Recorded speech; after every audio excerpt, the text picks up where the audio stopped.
right, so this is Kriya Jyoti Tantra, and this is technically the Vama Marg path of the Kriya Jyoti Tantra lineage.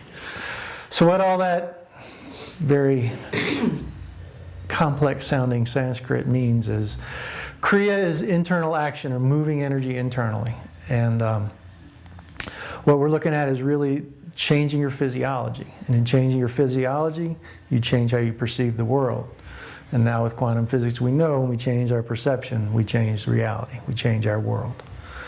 Okay, so Kriya is moving energy internally to change particularly the nervous system and the endocrine system. And we'll get into that shortly. Jyoti means the light of knowledge. Okay?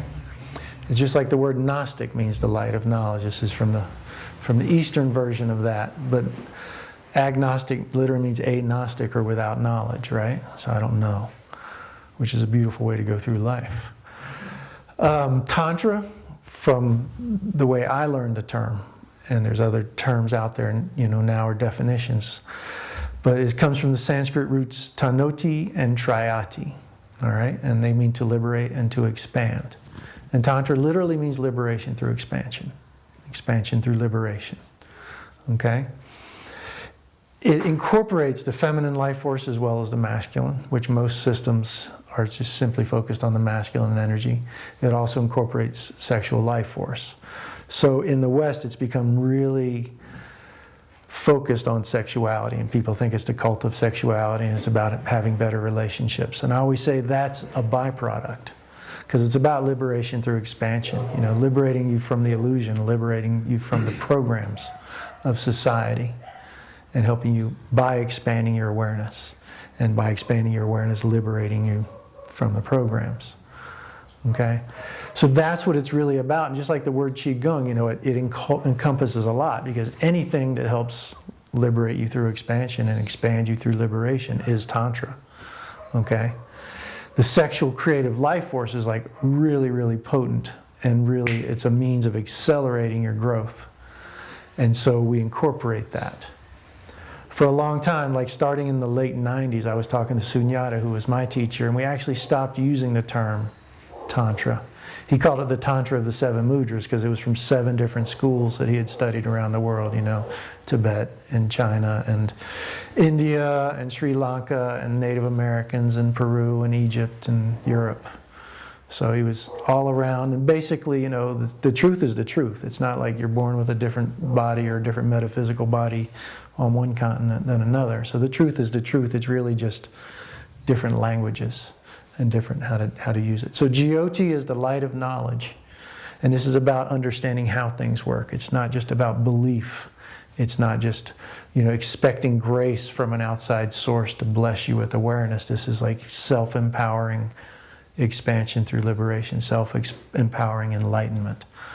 So that's what this is about. I'm not saying you don't stop your belief systems. I will say that over time they'll be challenged and they'll take on new meanings, because really, from my perspective, most of the religious texts are taking concepts that are beyond the mind and trying to use allegory and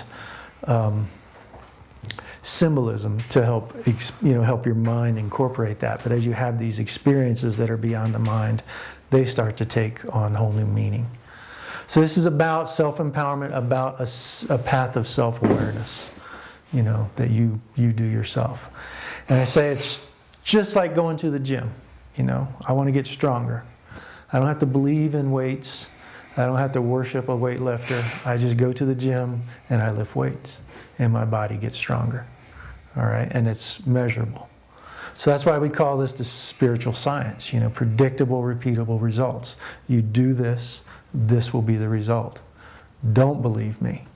I don't believe in believing, I say. It's about your own experience. I heard once somebody describe religion as believing in somebody else's experience, and spirituality as having your own. And that's a pretty good way of putting it. And this is about having your own.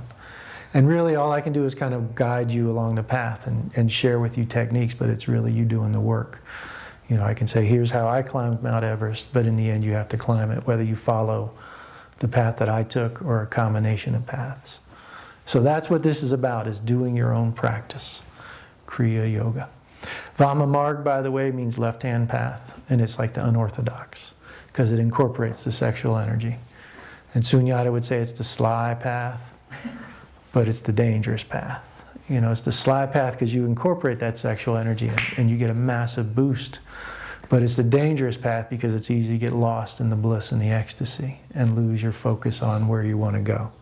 And that's really, to me, what's happened with like most of what's taught as Tantra in the West. And to kind of go back to that, we stopped calling it Tantra of the Seven Mudras, and he started calling it the science of the Seven Mudras. So for about the last 20 years, that's what we've been calling this. But I'm changing it back and I'm calling it Reclaiming Tantra because it really is a high spiritual path. You know, it's one of the highest of the yogic systems. And it really has that incredible power to supercharge your growth. Because everyone here's been aroused. If anybody ever says, I don't know, I've never felt energy. I'm like, have you ever been aroused? You're feeling energy in your pelvic bowl because it's what you're feeling is beyond just your genitals, right? And that's this really powerful creative life force. But it's a low vibration frequency. So we learn to transmute that, and that's one of the secrets of internal alchemy, is to transmute that sexual energy to a higher frequency. And really on one level, the chakras are energy transformers. Just like the energy transformers out on the street, the energy comes down the wires, goes through the transformer, and comes into your house at a different frequency, different level. So the chakras do the same thing, and the chakras actually exist in your spine, and we'll get to that in a minute or later. But as you take this sexual energy, and if you breathe it up to your heart, it changes its vibration to love, right? You take and breathe it up to your crown chakra, and you're changing it to spiritual energy. You bring that back down into your aura, and you've just filled your aura with incredibly potent spiritual energy. Spiritual vibration energy. So all that energy you experience as you're becoming aroused, as you become aroused, you can take that and transmute it.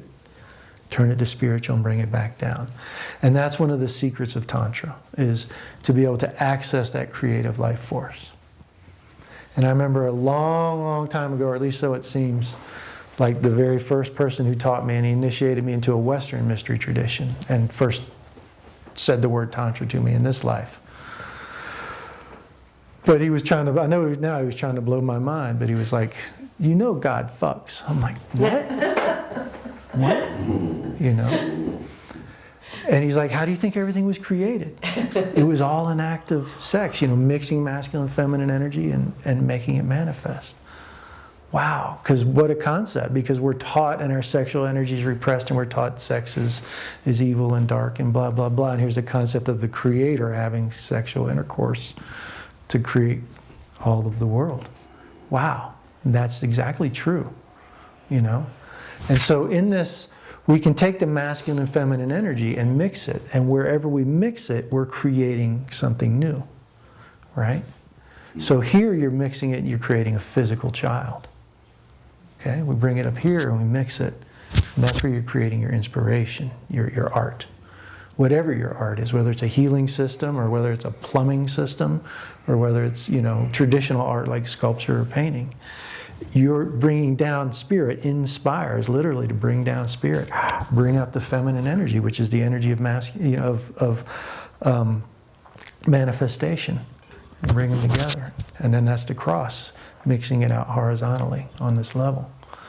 So that's using it for creation. And then, of course, up here, they would call it the creating of the divine spirit child. Because the third ventricle of the brain is what in the Hindu tradition they would call the cave of Brahma. And in the Taoist tradition, they would call it the crystal palace. So when you hear things like enlightenment happens in the cave of Brahman, it's actually talking about your brain. Enlightenment happens in the cave of Brahman. Okay, pineal, pituitary, hypothalamus. So as we charge and electromagnetize the cerebrospinal fluid and get it to flow more dynamically, it's charging the third ventricle of the brain, and eventually the pineal and pituitary will connect electrically and hormonally, chemically.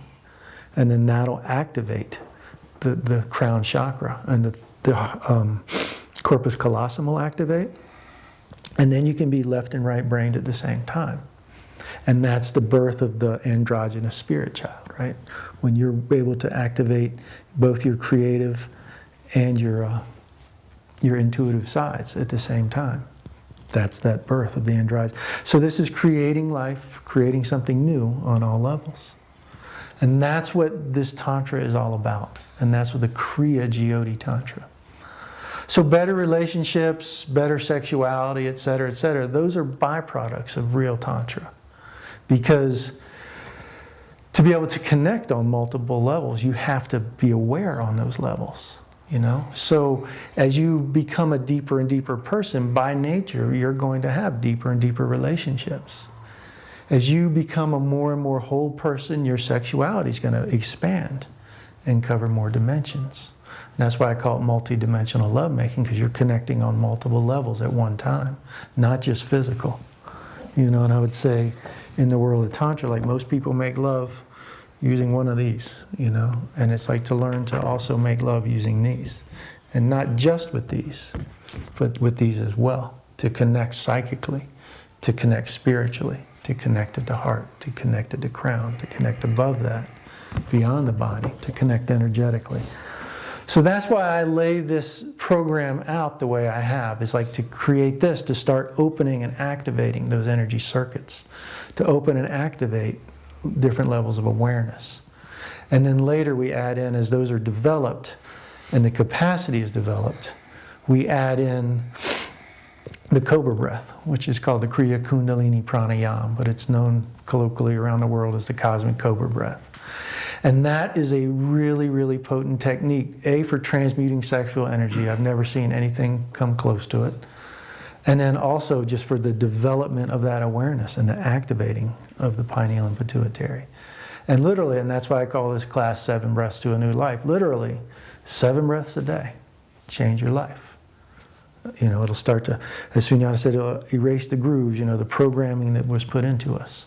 It'll erase that. And then you get to regroove it with who you really are.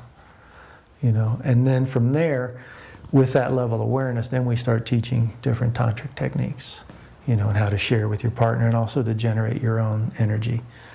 And we'll talk about that some today, because that's part of the process of opening. That's the part of the process that makes this so potent. You don't need to go take ayahuasca or whatever. And I'm not saying don't. What I'm saying is that, like, you're born with everything you need. And those things are just stimulating chemicals that your body already makes. You know, and so you start generating this energy and working with it internally. You're going to create your own DMT. You're going to create your own, you know, your own chemicals and your own experiences. Because the interface between the metaphysical and the physical is the endocrine system and the nervous system, you know. And so we're going to work directly with that and give your nervous system more capacity, increase the hormone production, and then have the experiences. So that's why this is the science of Kriya Yoga, and that's why enlightenment happens inside your body.